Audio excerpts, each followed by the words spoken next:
Hey everyone, it's John from Bowstone Studios here in Pittsburgh, Pennsylvania. How's it going today?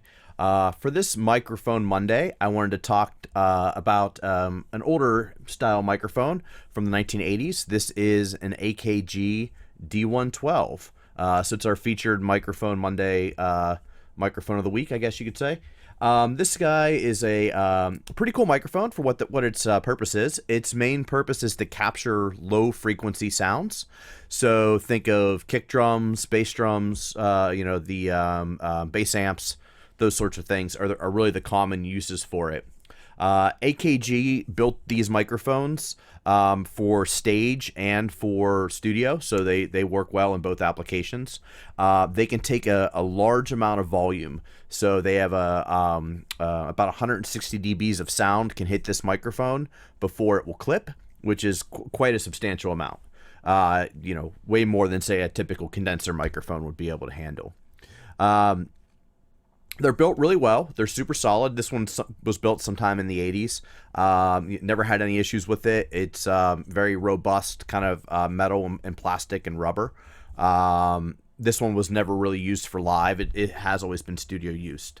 One of my, one of my favorite things about this microphone compared to its typical purposes is to use it on floor toms. I actually like it a lot more on floor toms compared to bass drums.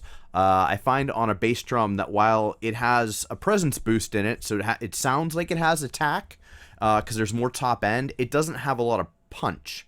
So the transient of it is kind of slow. It doesn't seem to be that the transient's very quick. I suspect that is because of this green rubber band on the front of the microphone. That green rubber band helps the microphone to have a higher sound SPL. So that's how it gets the 160 dB SPL, but it at the same time it takes away some of the punch, in my opinion. But on a floor tom, it's quite cool. Floor toms tend to have a little less punch than, say, a bass drum anyways. So I think the scoop sound, the presence boost of this is quite nice on it. Also, with the way the shell of the drum or the shell of the microphone is situated, if you have a ride cymbal right next to it, it tends not to get a lot of bleed from the ride cymbal in the microphone, which is quite nice. It kind of keeps the bleed down of the drum kit and isolates the floor tom. So I tend to use this way more on floor toms than I do on kick drums. When I start going through the rest of the microphones over the next few weeks, we'll talk about what I really like on a kick drum these days. And why I like each one. But for me, this guy sounds great on floor toms. It also sounds really good on saxophones. So if I don't want something as dark as one of my ribbon microphones on a saxophone, but I don't want something as bright as a condenser, this is the guy I'll use. It sounds really good on saxophones, trumpets, anything that's super loud like that sounds pretty good on. I also think it sounds really good on an open back guitar amp, like a Vox AC30 or a Fender Deluxe Reverb, and not used in front of the speaker, but actually used behind the amp. So you would take where the open back of the amplifier is and actually put this back there, and then mic the front of the amp as you normally would. Especially on something like a Deluxe Reverb or Super Reverb, something with a lot of that fast Fender bass. It's for a guitar amp.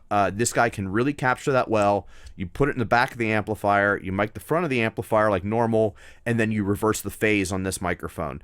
Sometimes you do have to fiddle with the distance between how far in and out you have it in the back cavity of the open back amp to make sure it is in phase with the front microphone. The easiest thing to do there is to mic the back of the amp and actually try to get the front and the back to null out of phase as much as possible, and then flip the phase on this guy. It adds a really cool low end for guitar amps. So that's what I like it for: guitar amps, floor toms, horn instruments.